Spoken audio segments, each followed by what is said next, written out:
This is Write Once, Read Many. Gonna take a moment to put the link out there. Hey, Vic.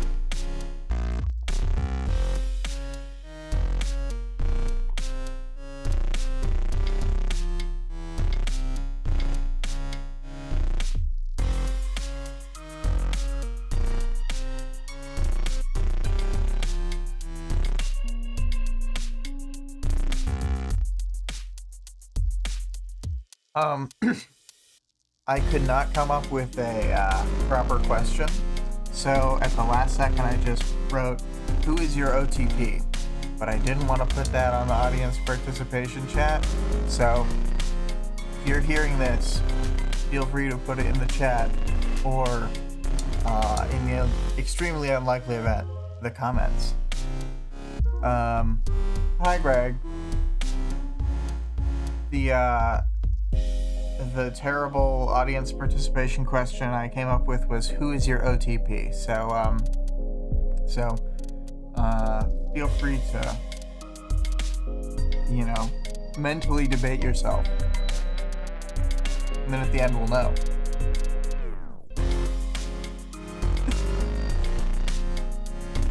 So,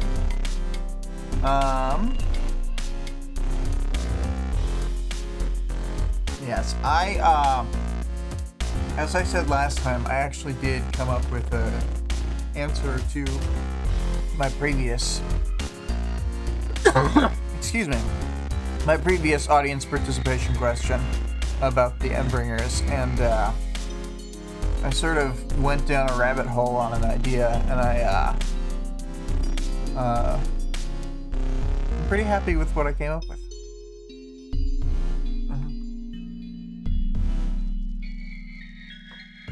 Let's see here. This is one of those speed draws that takes forever because each little dot takes up emotion.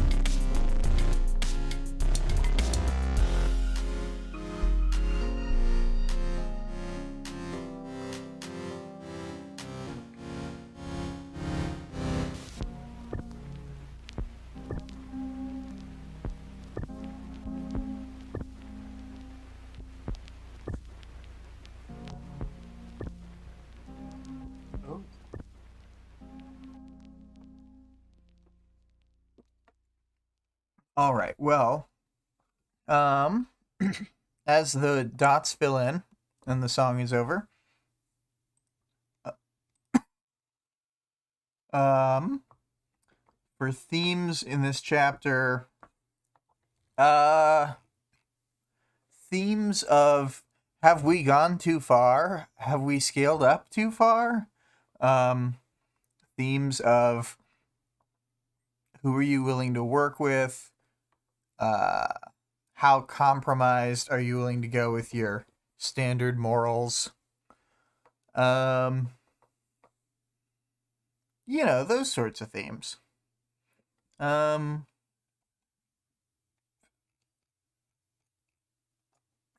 and kind of like what constitutes being a legitimate target of the group that Taylor has come up with.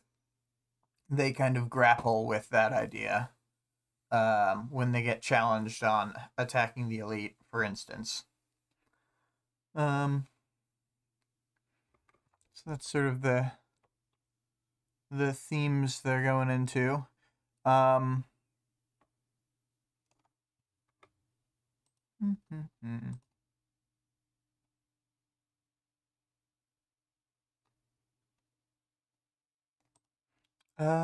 And you know what? I'm just gonna get into sort of the... Well, no, I'll wait for it to wrap up. It seems like it's close now.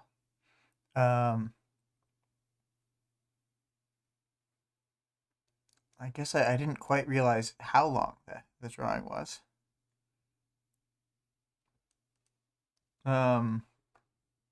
There it is.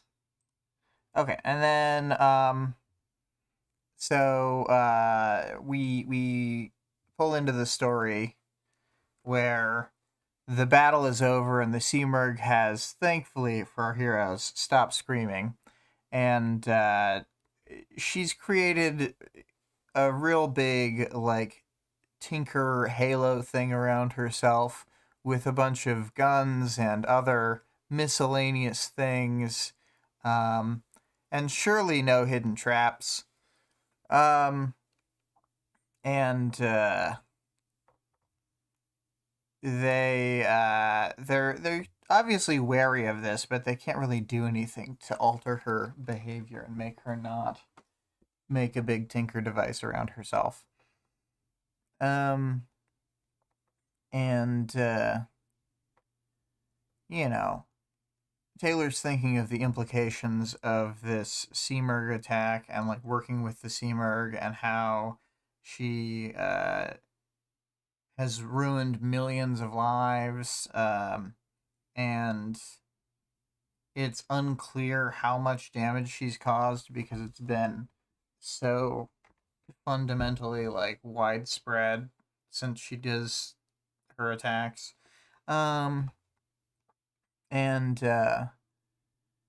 Taylor's thinking of the unstable individuals around her, such as Lung, Shadowstalker, and Rachel, and she's like, ooh, and she keeps mentally comparing Rachel to Lung and Shadowstalker and feeling weird about it, and not wanting to go down that road really.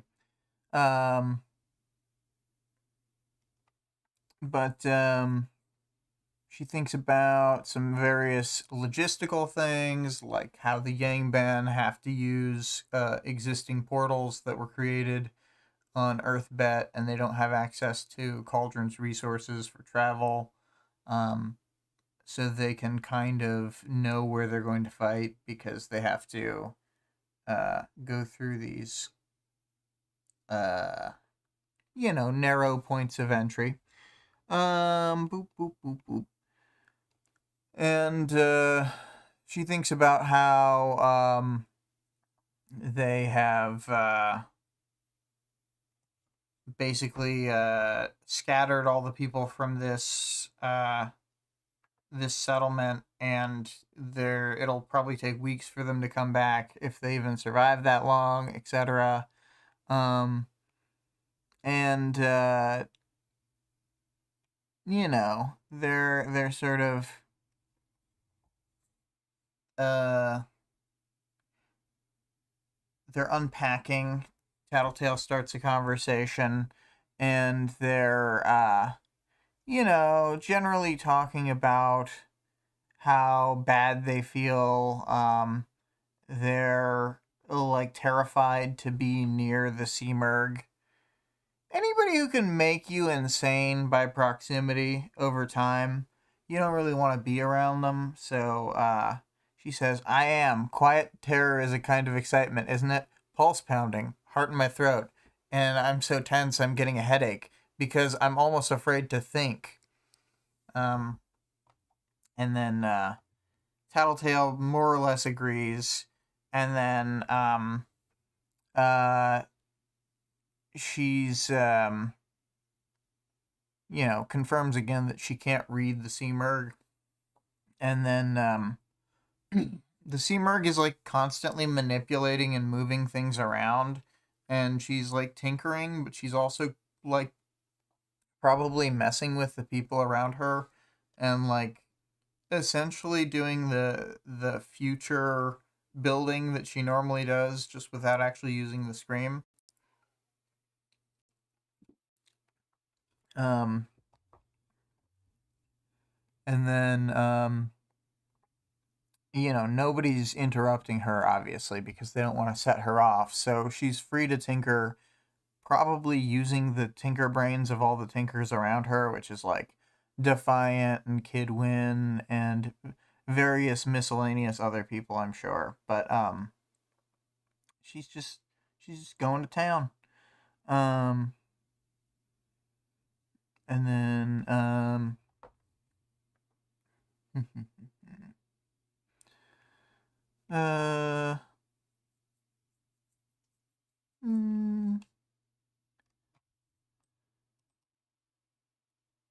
Yeah, they're like checking in with people, and there's a lot of like back and forth about specific who's like injured and stuff. Um, and then Aisha comes in, and she's just uh, you know, she's being sassy, um, as you do, and also trying to get them on the right track, asking what they're gonna do. Um, and then Taylor's saying that they handle what we can and go talk to the others. That's so general, Taylor. Um, do do do do. Um, so they talk about how there was a civilian death and 7 injuries. And then I guess 2 of the 7 were the Seamerg's fault, and so even though it was such a small number, it's still pretty suspicious. Uh, what were those 3 people going to do? And they start talking about the Seamerg and its psychology, her psychology, and Defiant questions Tattletale for bringing up Freud, and then she kind of defends it, and then Aisha's like, I don't know what your people are talking about. And then they double down on the idea that there's the connection between the Endbringer and their creator, and Tattletale, brings it around to wanting to know what's motivating them at this point, and then they come to the question of who is the Seamerg actually following specifically among the people who were in the Dragonfly, and then they're going to decide that by basically just all walking in a different direction um, uh, until the Seamerg follows one of them and not the others. Vic says, we don't need to know that because Seamerg would only pick one person for evil purposes. Yeah, that's true. She's way too shady. I just wouldn't fuck with any of this. Uh,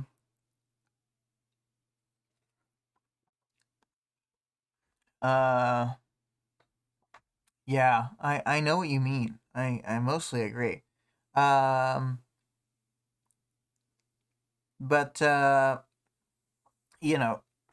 Taylor becomes uncomfortable and paranoid at the way that they're talking about the Seamerg, specifically Tattletale and Defiant. So she brings it up, and she keeps pointing out that they should be respectful of the Seamerg and not do anything that might peeve her, basically, or get her to betray them or betray them early, what have you. The various things that she might do. And then they're like, the fact that you're even worried about this right now might be an issue. And she's like, I don't know, bro. You guys better just calm it down. Defiant has checked the footage and stuff, and he confirmed that the Seamerg looked at her when she had said, don't injure civilians. And then she doubles down on the point that, yeah, she's not just hearing what we're saying, she's interpreting and working off of what we're saying. But I don't know. I think that it's hard to say if Taylor's even right or not. The Seamerg's so tricksy, it could be that, or it could be that she sort of put this idea in Taylor's head so Taylor would get them to second guess later. The second guessing is off the charts on this one. Hmm.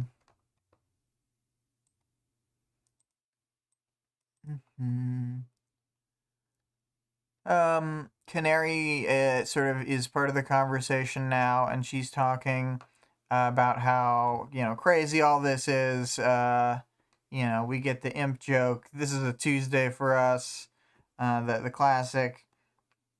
And then, after assuring Canary that no, this is not indeed a normal Tuesday for them, then Canary starts asking them, so I was talking to these two girls, they were standing really close to each other and like probably whispering to each other and, touching each other's hands or whatever. And, I kept saying, I want to come with you. I want to come with you. And they were giving me this weird look like, ugh, get away from us, lady. Adult woman. Um,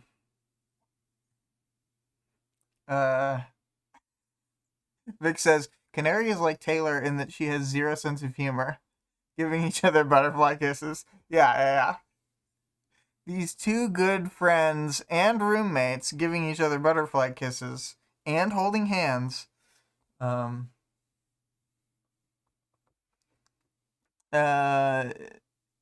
she's asking about Perian and Foyle, and she's really confused about why they were giving her the cold shoulder, and then Imp's like, they were banging, dude. She's not quite that explicit, but she might as well be.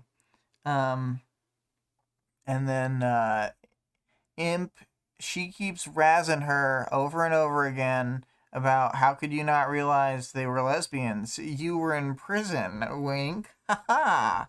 Gotcha. But it turns out Paige is some sort of straight person. Can you believe it? Probably because she's a cauldron cape. As Vic would say on this count, stolen valor. um. Anyway, so, we keep, Vic says, I thought she implied there was a lesbian lover in the birdcage. I don't know if they talk about it exactly here, but I thought that she had actually been with someone on the men's side of the prison. And that she did not have a lesbian lover. Although, I believe Amy did. Dun dun dun. Let's see here. Vic said she and Lung. I don't think that was who it was. Let's see. So, Aisha tries to joke that she was hooking up with Taylor, and then she's like, "Ugh, gross," because she and my brother, and then Taylor tries to clap back with like, I also wouldn't be with you anyway. I mean, she says that's the reason we haven't done the relationship thing. But I mean, I think it's pretty implied to be like, you're unpicked anyway.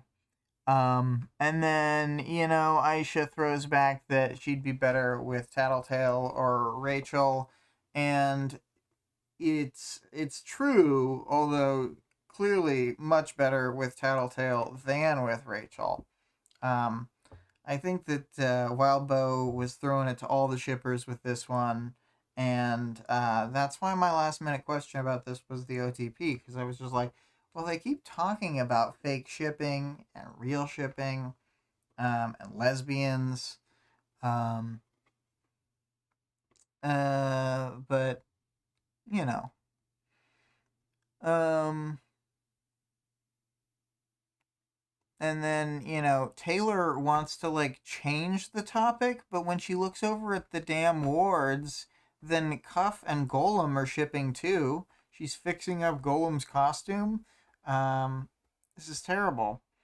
At least Gidwin and Vista can tone it down, and I'm sure they're not, hopefully not sitting too close to each other. The shipping might intensify. Um,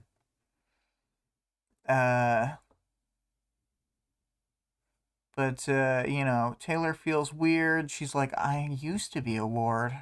I am a ward? I don't know what I am. And then she thinks about how she never got sworn into the Protectorate, and then she looks over at Saint for a second, and that's where we get this wonderful chapter art of Narwhal standing near Saint, standing near Miss Militia, and they're talking about guns because they know about such things as gun wielders. Lung is solo because, of course, he is. He had wandered away to what Taylor uses bug brain to identify as a cooking fire, and has stolen the cooked meat because that's what he does. He's Lung. He takes what he needs. He takes what he wants. And then Canary asks about Lung, and then starts saying how Lung was notorious in the birdcage, etc., and mentions the thing we saw in the chapter where he kills Bakuda and then kind of goes on a rampage. And it's brought up that Canary was in Lustrum's cell block, more jokes about being in prison with lesbians, and then Canary's like, she says, I live and let live, but what she means is, I have no gaydar. And, Vic is right. Here it just says, I had somebody, but like I said, ... And then, Taylor thinks, Taylor herself is shipping. She is making these bugs bear eggs and fertilize them so that she can make more of these relay bug dragonflies. She's mass breeding them as fast as she can. Like some hyper efficient shipping chart written by Carcat.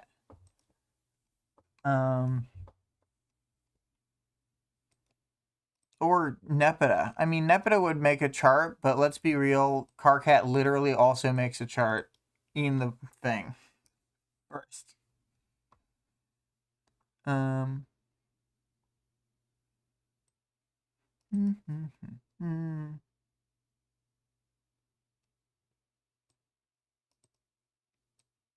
Taylor's bugs have Vic's bottom tier kinks having their switches flipped into breeding mode.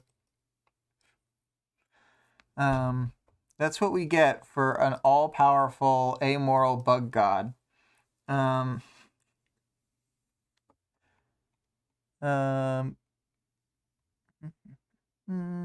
So yeah, there's a page break as they have sort of shifted what they're doing, and they've got their smaller team, a bunch of people who are your typical Tattletale, Rachel, Imp, Lung crew who are at every scene in this arc. And Taylor thinks about how Lung probably still gonna kill her. Probably. Who knows? And then we learn the secret information that Canary was gonna say, that Lung hasn't transformed since he went into the prison. And we sort of have an impression that the longer Lung doesn't transform for, the more faster and cooler that his transform will be. So in the same way that he can build up during a fight as long as the fight lasts. He has like a secondary ability to charge that up by not being in a fight, so that he has kind of the whole uh, uh, dauntless dilemma of like, when do you switch from charging your powers to going into a big fight?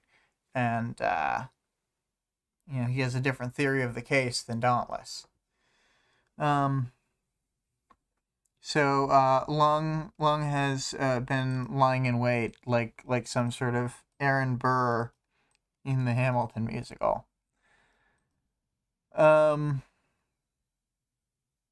Vic said, I would hate to have a power that has to explicitly charge up. Yeah, I know what you mean. Anything where you're like, I have a big boon from not using it, kind of, and also it can all be squandered. Yeah, battery style is probably fine because it's so quick that, like, it's just kind of inherent to the power, and like, I don't know, you only need like a second for it to be fully charged. I don't know, that seems fine. Even that, a lot of the powers, it seems like, if I were to have either the power of assault or battery, I'd rather have something more like straightforward, like assault, where it always works. What is Vic saying? The decision making would just be so stressful. Like the guy who can only use his once a day. Yeah, the wind guy from the Behemoth fight. Yeah.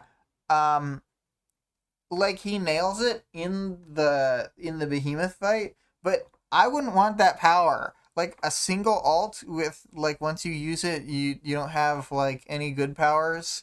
That's terrible. I want something consistent. And I know inconsistency is the name of the game with most of these, but even so, some of these powers kind of way, way more consistent. Anyway. So, Lung just used the idea that no one would want to face off with him in the same way that happened at the beginning of his entrance, and the fact that he was in Marquis's group to be like enough of a thing.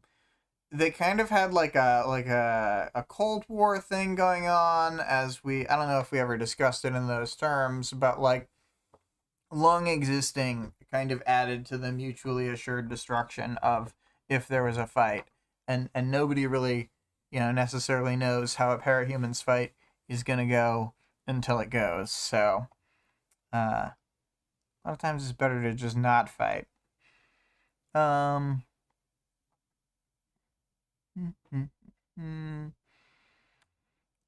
Taylor's thinking about the passengers constantly, about how Lung's passenger might affect him, Shadowstalker's passenger affects her, and then her own passenger affects her. She doesn't think of every cape that way, but she thinks of herself and these other couple capes in this like category of like, I don't know how to define it exactly, but they're like kind of in Shadowstalker's like predator category, I guess, but not really mapping to that super well, but that's the closest I can come up with.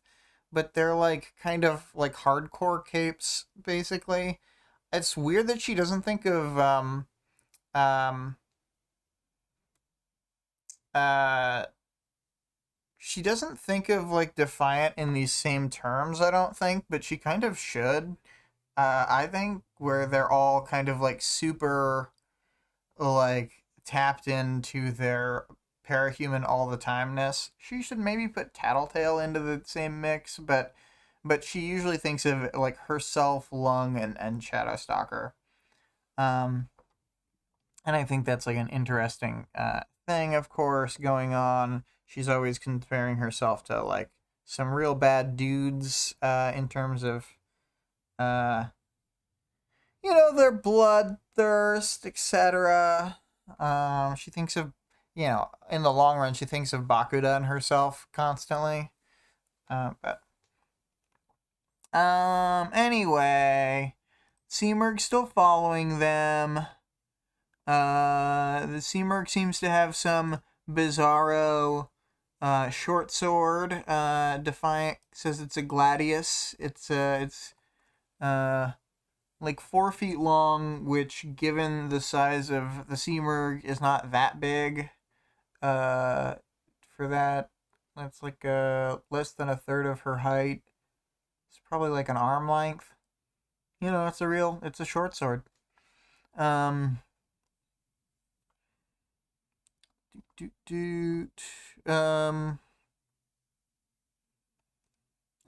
we've got some dog mentions. Bastard and Huntress are here.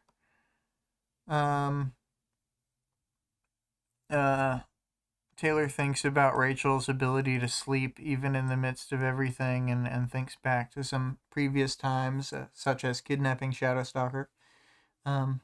Normal, just everyday times. And then, she thinks about how she's going to blame herself when something goes wrong with the Seamerg, which, like, girl, something's going to go wrong. It's the Seamerg.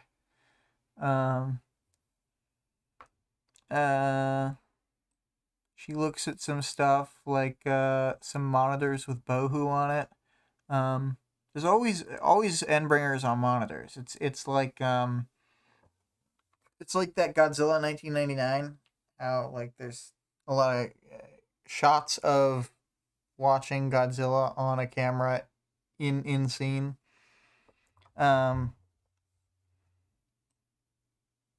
trying to get eyes on him.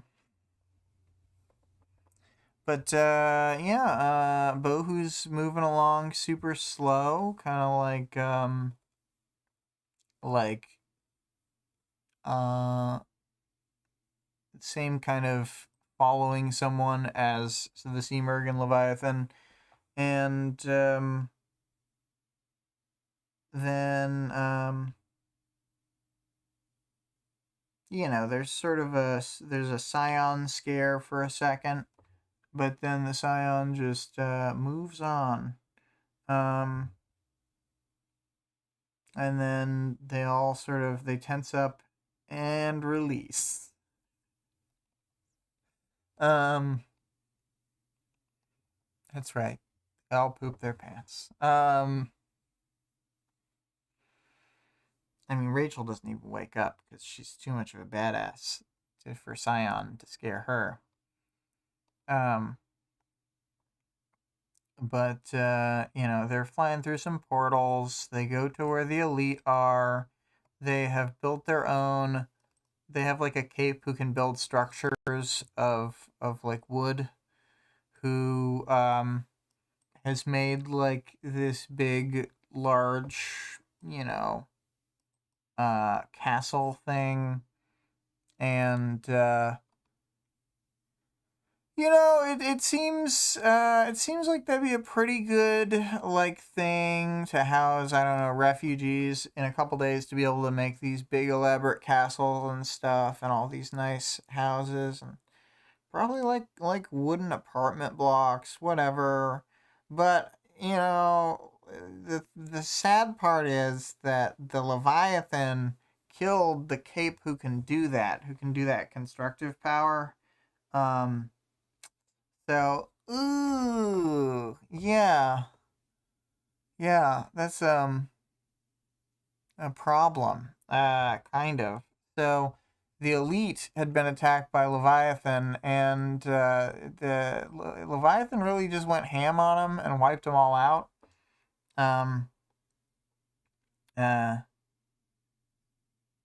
Apparently, Agnes Court grows exponentially over time. So, yes. And there were like 1,000 people there. A bunch of them, doubtlessly civilians, etc. And it says many of who were managing supplies and resources. So it sounds like a bunch of the logistics people were here. So they just like not only killed this important cape, but beheaded this entire operation. And then Tattletale's like, I will have this argument with you as soon as Dr. Mother shows up in a second, so I only have to have this big argument once.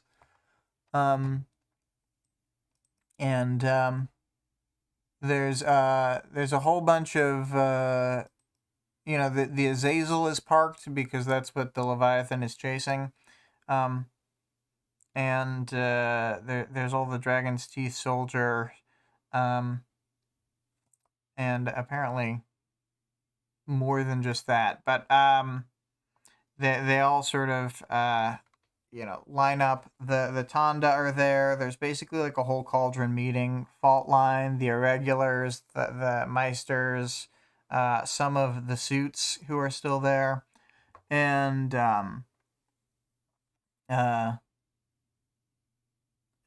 so they're every time they meet up, there's less overall people. Like some members of different teams are killed, etc.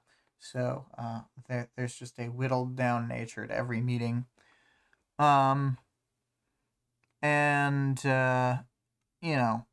Taylor's trying to mentally prepare. She's like, she's doing a bunch of stuff. She says, I clench my fists, tried not to shiver. If I started, I wouldn't stop. Staying calm, staying confident. My attention on my bugs as a way of escaping stresses here. It made for an almost zen moment. She's like stressing out, then she's stimming, then she's using her bugs to calm down. It's great. Classic Taylor. She's taken a move that was a little too big, that caused a little too much side damage.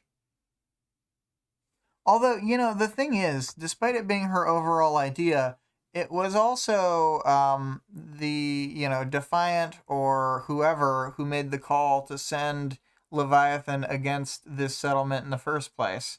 So it's like, we are skipping out on that aspect of things where we're not really considering who gave the order for Leviathan to show up here. Boop, boop, boop. And it's of course because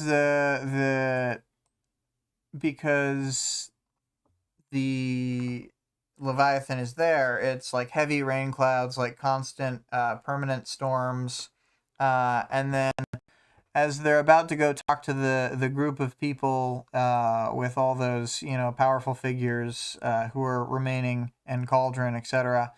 Then the Seamerg arrives above Leviathan and strikes down with her sword into his core, and he sort of has a exploding shockwave out, and then he sort of comes back to life and becomes mechanized, and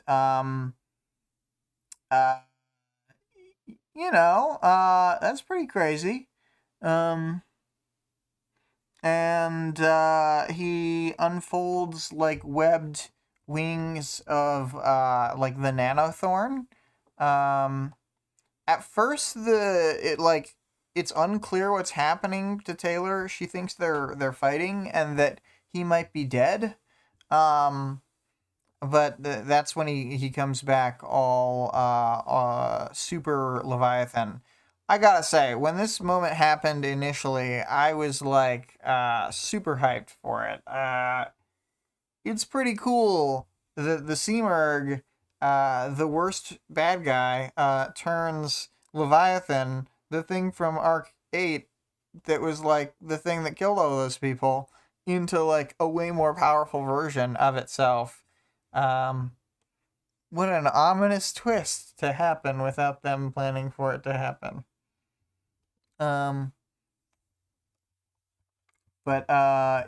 He kind of tears himself apart and is regrowing with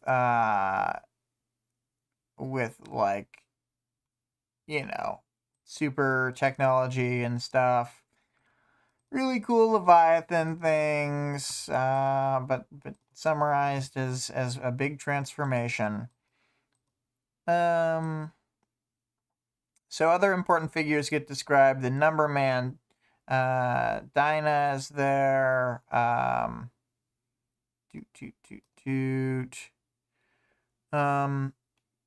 Taylor's worried because she's like, what if the two Endbringers turn on us right now? We totally can't fight them. Like, with everyone who we have here, we wouldn't stand a chance.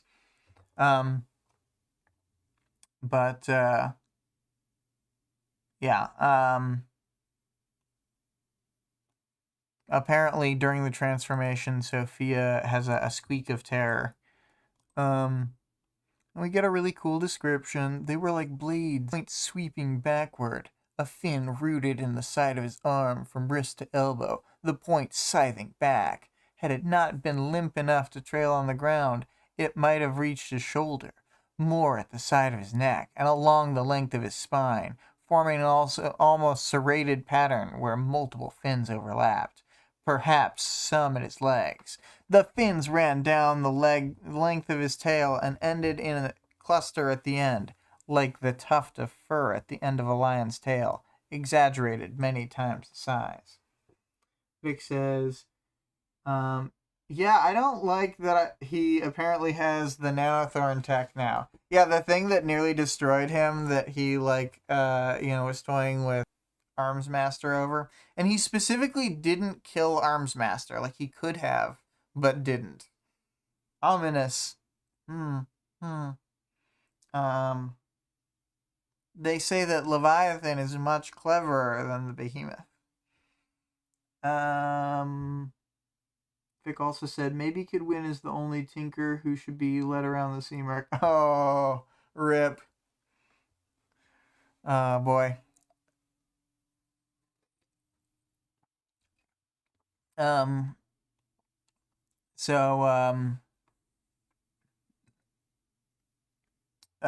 Apparently he's got like some more bioluminescence on him now, like a jellyfish. That's kind of fun, right? And then the Seamerg like unfolds herself like a big wing display, and then Leviathan also unfolds himself, and then has an echo image do that, and then apparently now when the water moves over the nanothorns, then it produces like a mist that obscures him. So like they form this tableau that like it changes with the mists. I don't know. It's probably pretty dope because the Seamerg wants everything to be like showy so that everyone's looking at just the right thing. Man, it's a very visually stimulating portion of the book if you let it be, I think. Yeah, there's a lot going on. Trying to summarize though instead of reading each cool thing. So Dr. Mother is turns to them, and even she is flabbergasted. She goes, "What?" And then Contessa takes a moment and she sets an arm on Doctor's shoulder, probably to set off whatever she wants her to say correctly. And then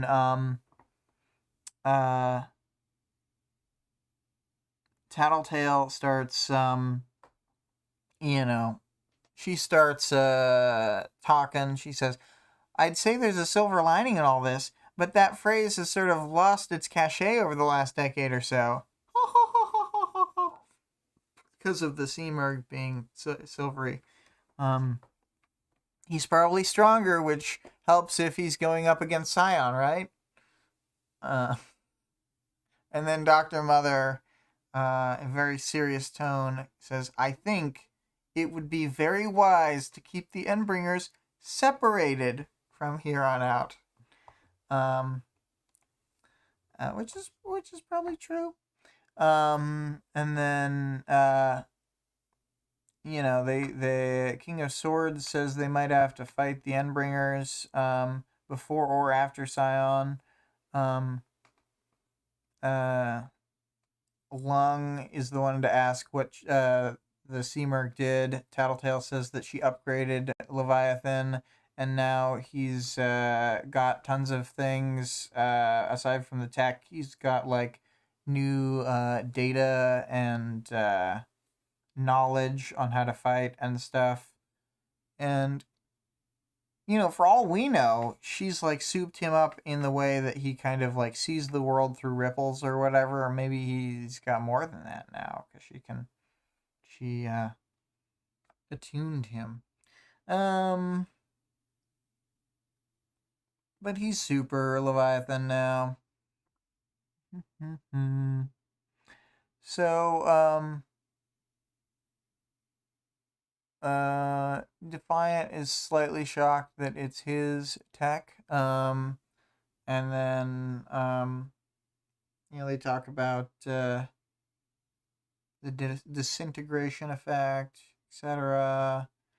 And then the doctor's like, so you get why I'm upset, right? And Tattletale just says, fuck you! And then Cope. Very diplomatic responses. It's lovely. We all love Tattletale.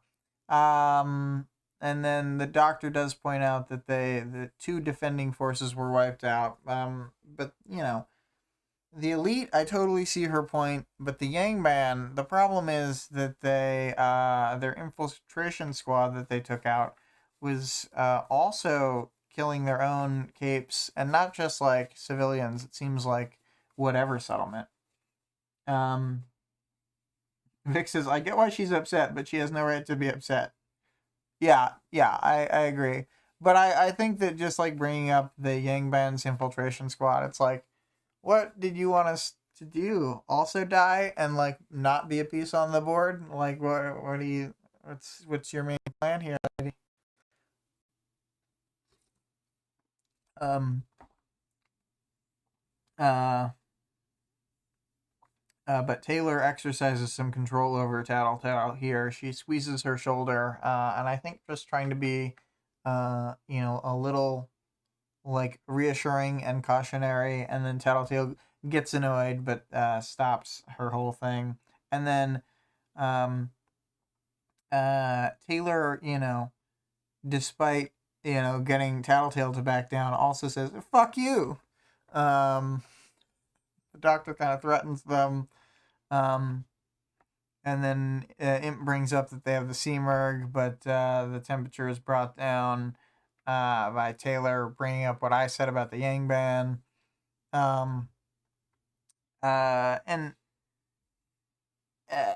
the Dr. Mother tries to like argue that because they were limiting their strikes to civilians, then it's totally fine. But it's just like, I don't know, were they? And also, that's bananas. But then she's saying that Contessa would have gotten them on their side, but who knows? Contessa's not perfect. Contessa didn't see this coming.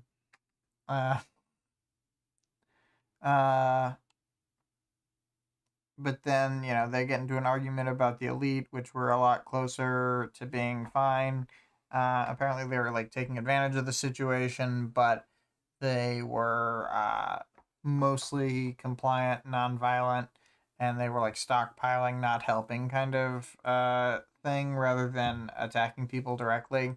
And they had tons of highly skilled people, so this was like a terrible loss that those 1,000 people are gone. And then Tattletale's just very obstinate about them breaking the truce. And Dr. Mother tries to say that the truce doesn't stand at this point, but it's like, the truce is more important than ever now, right? Like, the truce is the only thing that stands at this point. And because other people are breaking the truce, like then that's how Tattletale's determining how to go after them. Um, uh, but at this point, everybody's on the same side. Like they don't have anyone that they want to go after.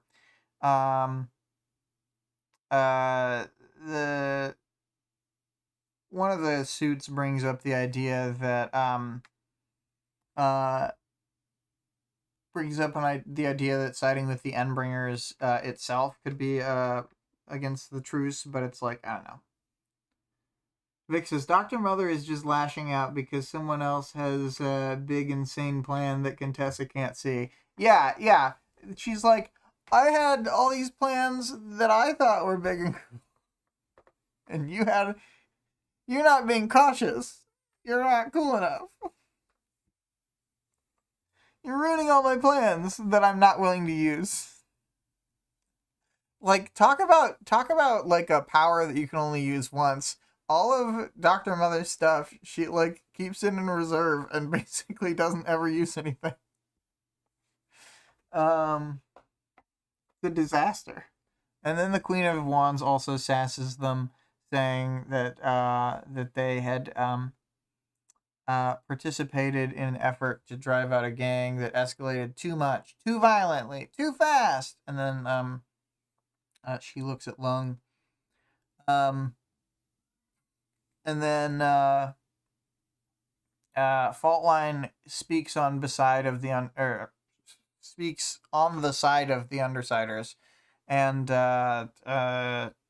it's like, oh my god, Faultline who hates them, and then Tattletale's like, I can't believe it, and then the Tonda, you know, they don't seem opposed to this wholesale. They're like, you know, so you agree with this? Yeah. And then, you know, Faultline doesn't want to take credit for it, but she's, Tattletale's like, it was her idea. Vic says, you're ruining my plans that I won't use, and I'm not gonna tell you. Exactly.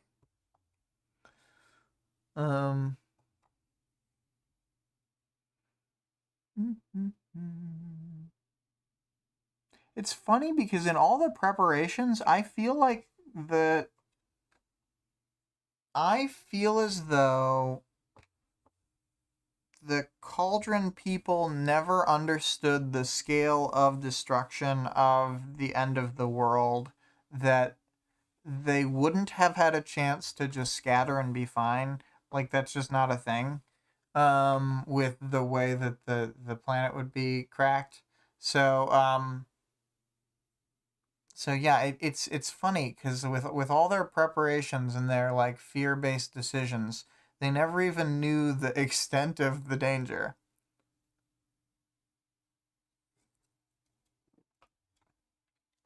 Crazy stuff.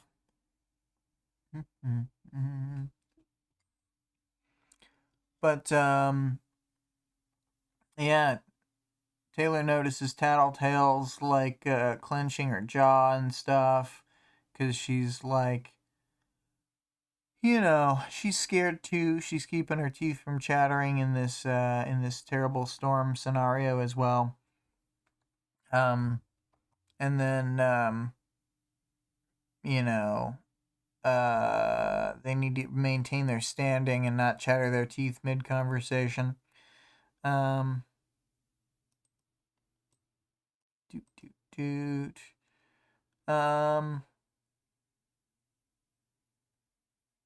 And you know, they talk about how they want to split the forces. They don't want certain people to become too powerful, say. And Teacher ambushed a place and took over Konsu, and then you know, they like that because it keeps them from having a monopoly on Endbringers, and like apparently Teacher is willing to sell the squad with Konsu, but it's just like, you think we can trust anything Teacher does? He's like the human version of the fucking Seamerg. He's like a true demon. Um. Uh. Anyway, so then they they agree to what the doctor says. They all sort of signal to each other that they're fine with leaving Tohu to be claimed by another party so that the power will be spread out. Vic says, I like Teacher because of how insanely ballsy he is, though. I guess. Seamerg plans with Taylor aspirations.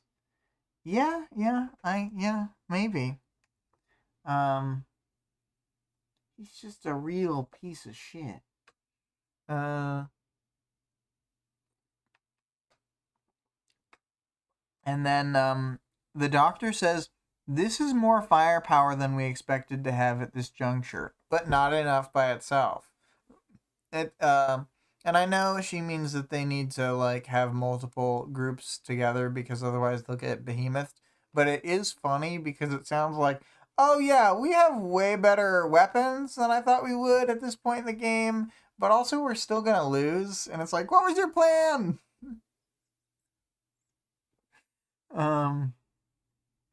I know what she means, but sometimes the things the doctor says make her and Cauldron all sound like, lady, you gotta get better at this if you're gonna argue that you can be this amoral. Anyway, so then they say that they during the battle will unveil plans B and C. I wonder. And then they talk about how it's a big army of Case 53s and people with powers and things. And you gotta think, like, these unwilling soldiers, how useful are they gonna be just plopped on a battlefield with Scion? They're like not even necessarily going to be willing to try to fight him at all. So with powers they haven't really had the chance to use. Not the greatest plan. Not really firing on all cylinders here. But what are you gonna do? Maybe they'll all finally work together. And I know that Cauldron does train them in their powers like what they did to Clover, but still, it just seems a little silly sometimes when they're like, we have all these shitty capes who have never been in a real fight, and we're gonna use them against the best cape ever. They'll be fine, right? They'll know what to do. And then they talk about splitting into 5 groups. It keeps coming back to Dinah's prophecy. And then they decide that Tohu is going to be like the extra player who runs around and reinforces battlefields because she's fast. And then Vic says, Contessa hosts a 50-minute group therapy session before they dispatch them. They'll be on board by the end. Yeah. She just does a group therapy with like 5,000 capes at once and perfectly times through absolutely everything.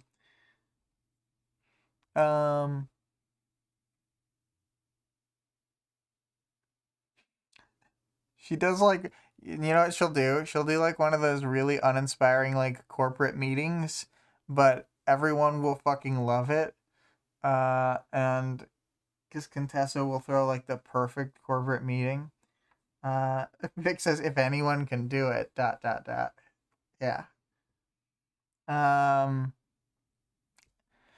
And yes, so yeah, 4 Endbringers and then Dragon and Teacher to comprise the final group. If Tohu arrives, she can reinforce the weakest group, possibly Bohu. And then they all agree, they all like it. They're gonna run it by Chevalier. They nod their heads, and then Taylor's like, "Not enough. We don't have enough people here. This group's missing. People still hiding. People like the Yang Band who are fighting us instead of helping." She's like full Batman.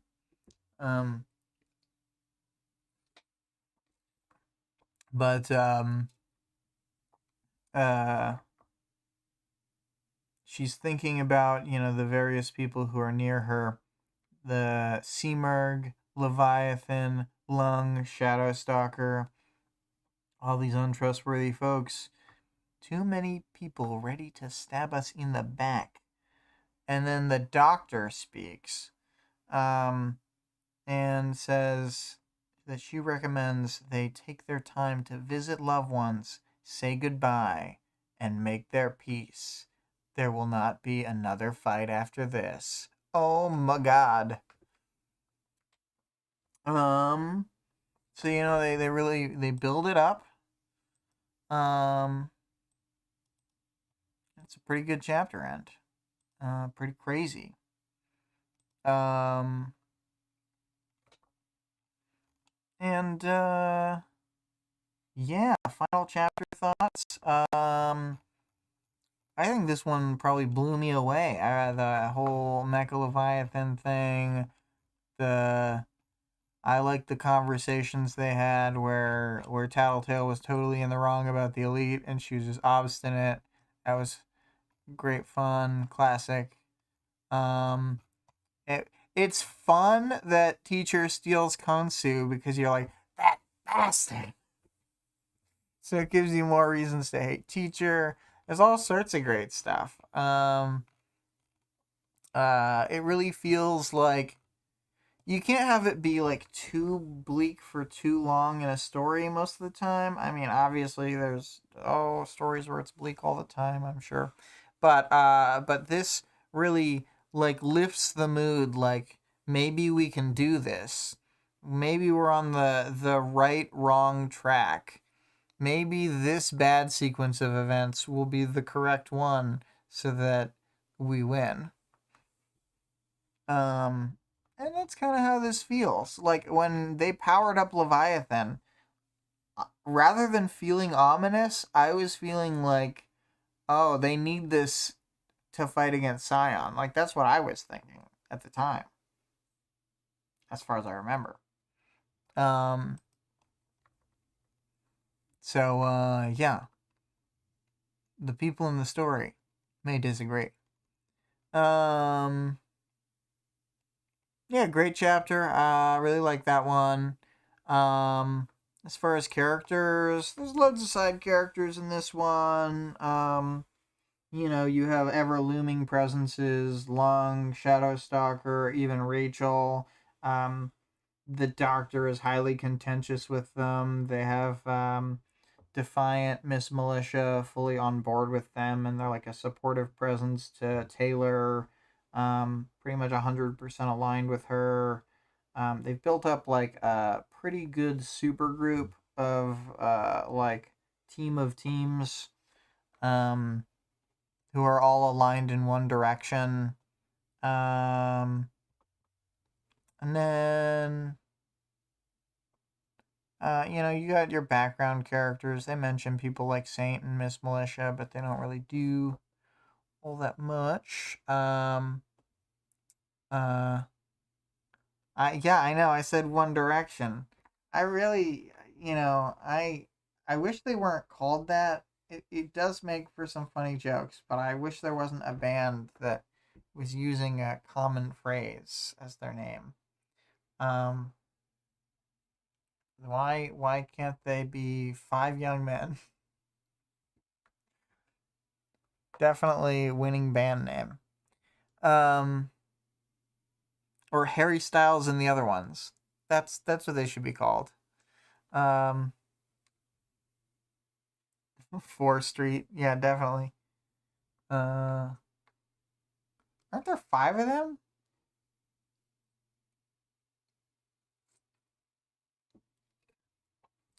Anyway. Greg says you're right. They should be called Five Guys. Definitely. Um. So, yeah, important characters. You know, Dr. Mother's presence here for representing Cauldron is like a huge deal. The fact that she's like super up Tattletale's ass about this. And I think Tattletale's pretty on the money. It's just like, look, you're just mad because you didn't think of this. If this was your plan, you'd be telling me how necessary it is. Greg says, I have no idea the number. I'm just going off what you said. Vic says, yeah, but 4th Street, I think, is the name of the 5 people band in Turning Red. I thought they were 4 Yeah, 4 Town. Yeah. That's funny. You made up your own band, 4th Street, who is a knockoff of 4 Town. Which, yes, is a 5-person band. And, yeah, I really like Taylor's whole thing in this. Ever since she went from the calmest person on the planet at the beginning of the arc to when they started getting near the Endbringer, she went from like super composed to kind of losing it and just keeping it together as a side hobby. And thinking about how paranoid not only she is but needs to be. Um, and I'm thinking about it too. Vic's newest band name, 5 Seconds of Street, definitely. Um, so, uh, so yeah, Taylor's got a classic, worried, hurried Taylor mentality, and we love it. She and Tattletale are standing strong, though, in front of their enemies, and really being like, hey, you're gonna do what I say. You're on my side. So, um, yeah, I think I don't have that much more to say about the different characters. We see some minor characters, 2 of the suits talk. Aisha does, lots of bits. Tattletale's being sassy the whole time. Everybody's backsassing Taylor for being paranoid about the Seamerg. How is she the one who's the most paranoid? It seems like she's usually really cavalier. If she's the most paranoid, that should make you paranoid. I don't know. Um, it's funny for Fault Line to compliment Tattletale by proxy. Yeah. Powers, knowledge, and world building. This one like blows the lid off stuff. We learn tons about like the idea of the Endbringers following individual people. We like do not suss out, but try to suss out more about what the Endbringers' motivation is at this point, how they're determining what their actions will be, whether all this is worth it. We hear about cool power of a dead guy or lady or whatever who could make buildings out of wood. That's real cool. Maybe if they had some sort of person who could draw people back from the dead, they should call her in pronto. Who knows? Never heard of a character like that. Um, uh, we get to see robotized Leviathan. Even the imagery of the Seamer dropping out of the sky because it says she fell, like a full speed and driving the sword into the Leviathan's core. Amazing stuff. Great, cool powers and stuff. excellent to see the little council of Cauldron, but they're not so formal as to be in the Cauldron meeting room anymore. They're all standing soaked in the rain. It's great stuff. Excellent powers, knowledge, and world building chapter.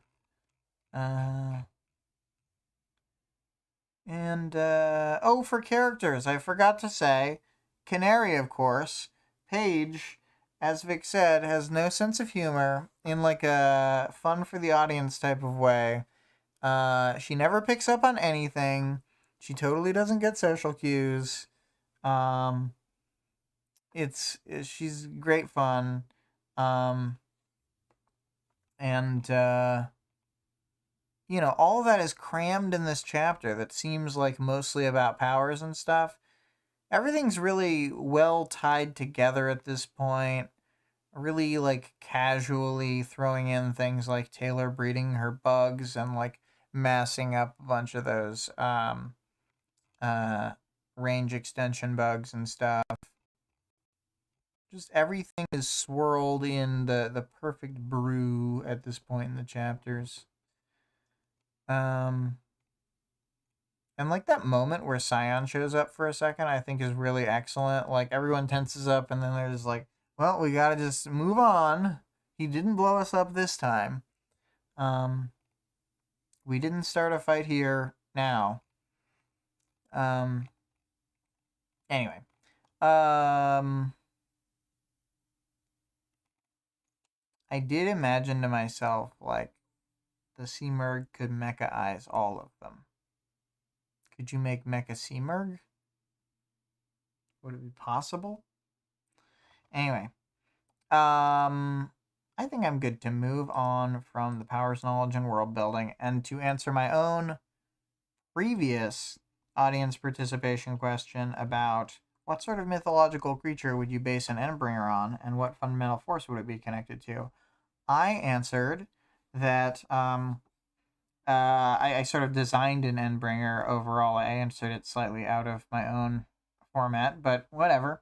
That it would be, they would call it Helios or Surya or Granus would be like the three most major worldwide names. How all the normal Endbringers have multiple names for different cultures.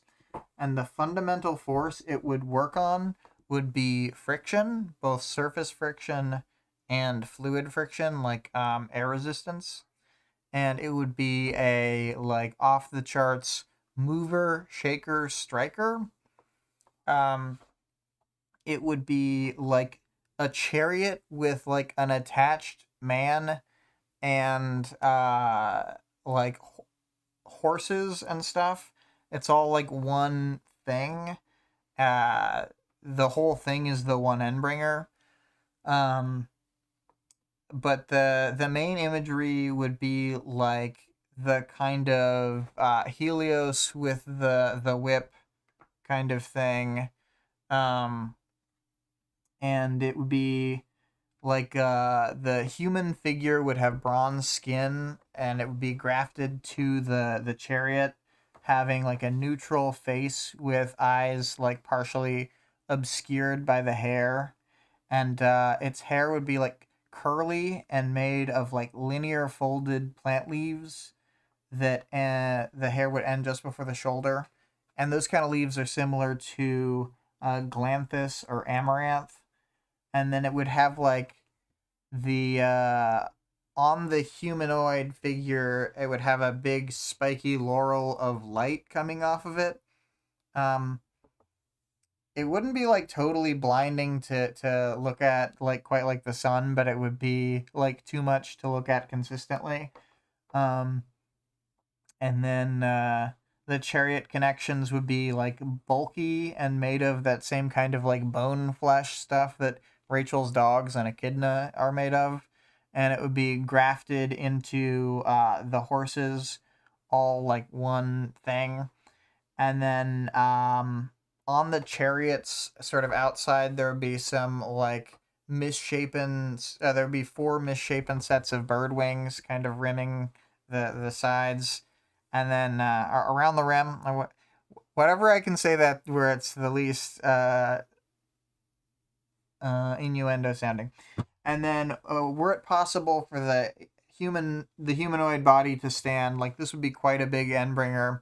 I was thinking its full height for thematic cohesion would be the height of the Colossus of Rhodes, which is 105 feet tall. But it's all hunched down into the chariot, so it's not quite that tall. But of course, because there's horses and stuff, the whole thing is ginormous. It's not nearly as big as Bohu, which is like 5,000 feet tall or whatever. But however the hell tall.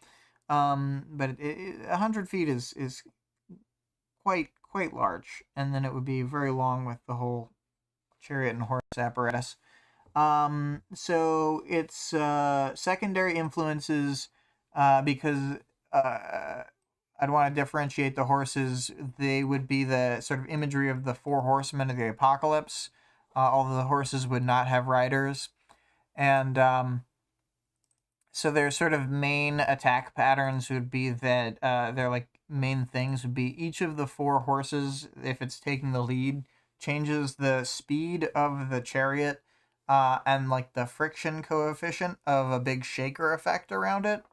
And the shaker effect would persist over like areas it's traveled through for several minutes. Um, uh, and then as it goes, like it has these like spinning wheels on the chariot that have vortexes of like air, which the chariot wheels would spin independently of how fast it was moving over land. That it would be more visual, as a lot of things with the Endbringers do not directly correlate with what they're doing. And the direction and speed of the spin would determine like the vortex. And each wheel would have like a blooming lotus flower that acts as like a several layered spinning spike that would like tear people up as they got pulled in toward the wheel. So I know there's a lot going on here. I've got a lot of that I'm envisioning, but there's like the four horses. There's like a famine horse that's greenish gray, and it moves at like Leviathan speeds, and completely reduces friction to zero in like the area. So everything's all slip and slide. It's going super fast. It can escape and heal or get to like a new undefended position from the heroes. And it also sets up well for the other like forms, changing the friction back to other amounts.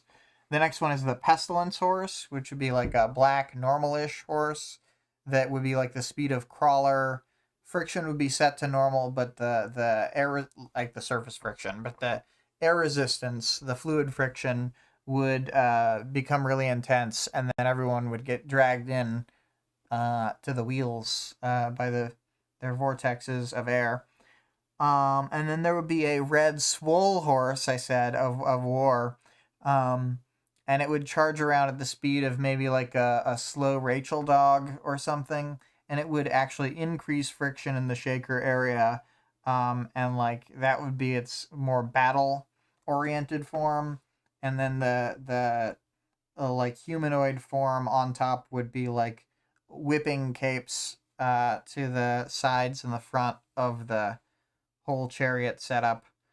And then the last horse is the pale skeletal death horse, and it would just wholesale stop and like maximize friction to some really high amount, and then anyone who was like sliding around because of like say the frictionless state, they would kind of get splorched when they came to a stop instantly. This is one of those things where you got to come up with a whole plan of attack, not to just get insta-gibbed by the Endbringer. And then there would be, I thought to myself, like, the Charioteer's whip, if he's, like, whipping capes, could also have, like, a friction thing where it, like, grabs the cape while like friction holding them onto it. I don't know. I think it could happen. It's like I tried to come up with like a creature that operates on like an actual fundamental force, and I was like, I think friction and air resistance, while technically different things, could fall under one Endbringer. And I wanted like a chariot like sun god thing that wasn't revolving around the heat of the sun being the concept. So it was this whole like mixed Helios, Surya, and Apollo type thing. And instead of using Apollo's name, I used Granus because Granus is just like another format of Apollo for like Celtic gods. But anyway, I was really happy with that Endbringer bullshit that I made. It was really fun and really captured my imagination. And I have a really good idea of how it would like look. Because, you know, Endbringers are all twisted up and stuff. And so you gotta kind of think about like the gnarled figure of all the different things and how like the Seamerg is very like pristine, but like Leviathan's kind of like got like a goopy form and like a weirdness to him, and Behemoth is all craggy, and you gotta we're almost on the OTPs, and I know that you missed my Endbringer talk here just now because you stepped away, but I do think that you listening to this would be decent later. Like, not that I normally am like, go back and listen to the part you missed. Just this one time. But yeah, it was a sort of overall sun god concept with the idea being that it would be a chariot that races around and like there's a guy on the back that whips people. And the horses matter for how it's interacting with the world. And I tried to overlap imagery between the different sun gods. Like the lotus imagery isn't just for Surya, it's also because Helios was involved in the Lotus Eater story. And they both had sort of the golden chariot, so there was overlap there too. And then the wings on the chariot were for Surya having 4 golden birds as one of his representing symbols. Anyway, we can move on to the question, who is your OTP? So now is the time to decide who your OTP is.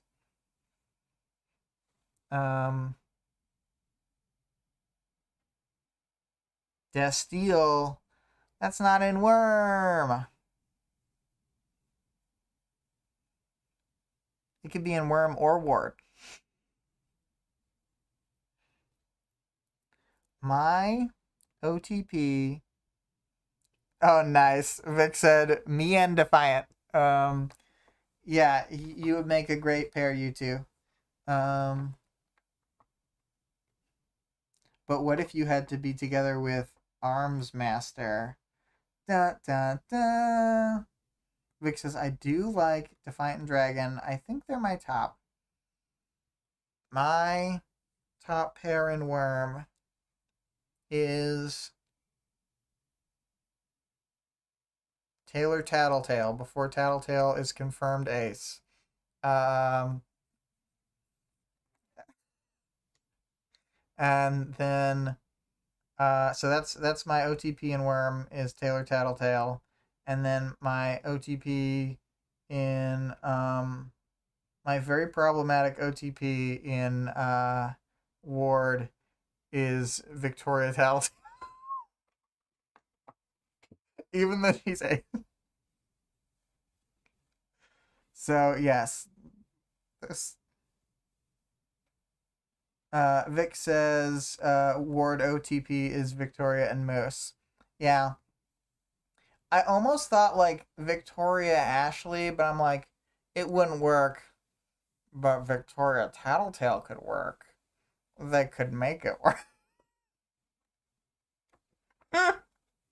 I'm gonna have to write a whole fan fiction about it. Yeah. Well, I think that we have described henceforth our OTPs.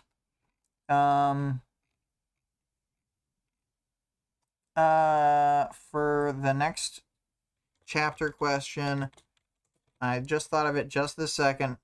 Do you think there are any capes who should just retire? If yes, please name specific examples. Now, boop, boop, boop, boop, boop. And then we will put that in the lovely chat. All right, if anyone wants to answer that.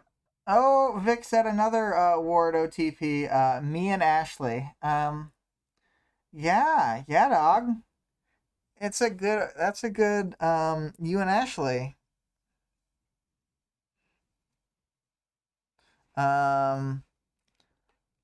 She wouldn't be my first pick, to be honest.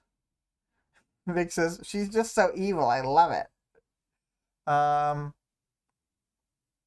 Okay, if I had to go out with someone from Parahumans, I would want to go out with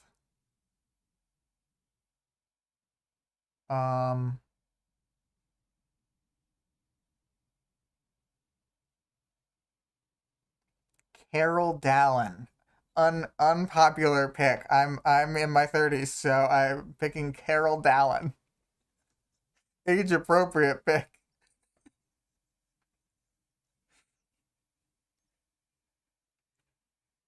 Vic says, still about her and Ashley. The drama, major theater kid vibes, and then about what I said. That's so funny, Mil. Yeah. Other capes I would date. Narwhal, definitely.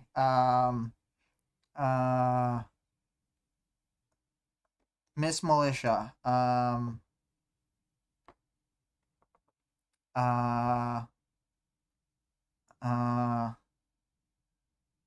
lot of people die before they're like grown adults.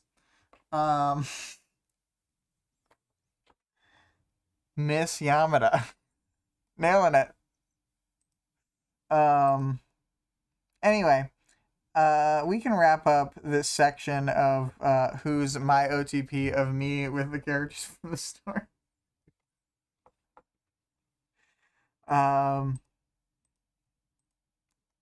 Let's see here. Let's start the outro music. I'm gonna do the part of the speed draw where it's all the dots. All the dots.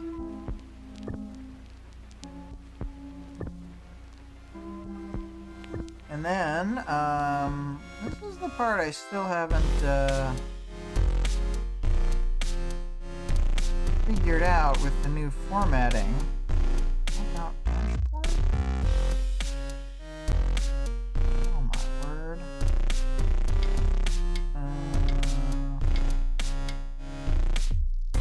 Yep, still not sure how to look at the Steam description with this new crazy setup. Well, as Vic says, bye! Yes, this music you're hearing is Extermination by ScarlettXOX. You can find her work at twitch.tv /Scarlett_Rogue. You can find the Patreon for Wildbow, the author of the work, at patreon.com/Wildbow. You can find the work for free online at parahumans.wordpress.com, and you can find the full audiobook for free at audioworm.rain-online.org. You can find the Discord link as well as the other links in the stream description as well as the channel description. Also, cheers for the stream from Greg. Cheers to you, Greg, for being in the audience. And I will let the song finish and talk to you guys when we review 28.6 from Arc 28 Cockroaches.